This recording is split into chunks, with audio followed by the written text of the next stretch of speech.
Maraming nagtatanong sa atin kung bawal ba ang pagtututbrush habang nag-aayuno sa buwan ng Ramadan. Well, pag-usapan natin yan mga day.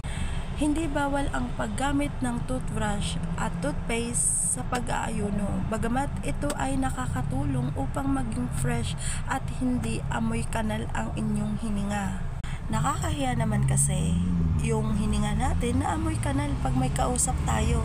Syempre, walang laman yung ating tiyan kaya mangangamoy talaga yung ating hininga pag nagpapasti. Pero kasi syempre, hindi natin gustong mangamoy kanal ang ating hininga kaya mag-toothbrush kayo. Hindi pinagbabawal yun as long as walang pumapasok sa loob ng inyong katawan ang tubig na pinagdumog nyo at yung toothpaste na ginamit nyo. Okay lang yun.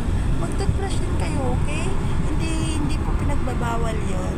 Yun lang. Bye! Thank you for watching.